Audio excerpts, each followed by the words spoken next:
This is TWiT. The iPhone 6 shipped.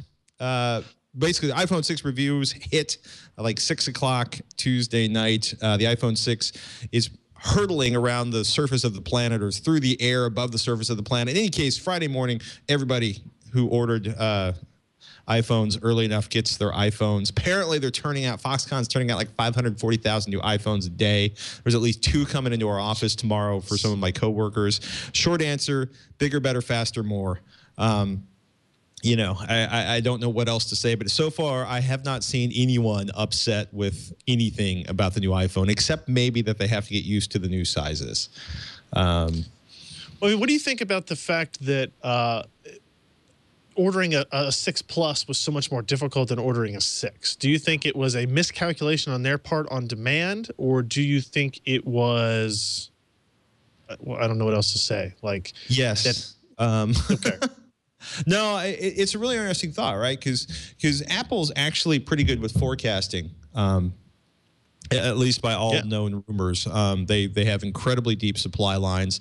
The reason most of the phones are manufactured in China isn't really because the labor is so cheap. It's just because the entire industry is there, right?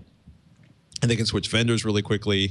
I think they probably thought, man, most people are going to go for the 5.5 inch, the 6. And the 6 Plus is going to be the fringe cases. And I think a lot of people who have been, you know, playing around with LG G3s and the Note 4s and the Note 3s and the Note 2s that belong to their friends are looking at that new phone and thinking, I want all of the screen. And also, you got to remember the population using the iPhone is aging. So the idea of a bigger screen that might not make you want to go like this when you're looking at it. And I'm rapidly entering that phase. You know, I'll be wearing reading glasses in the none too distant future.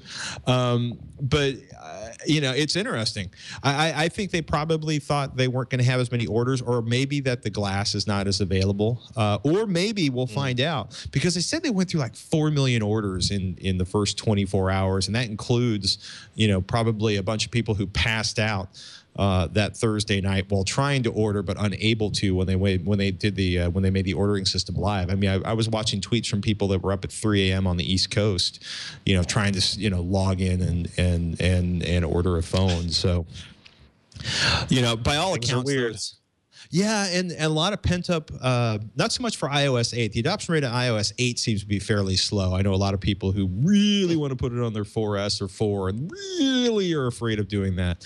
But so the adoption rate, while far faster than anything on Android in terms of like KitKat by comparison, has been slower than iOS 7. But I know a lot of people who have been sitting on iPhone 4s that have pulled the trigger on this one because they want the bigger screen. They're looking at the camera and they're salivating. You know, the iOS 8 looks interesting too.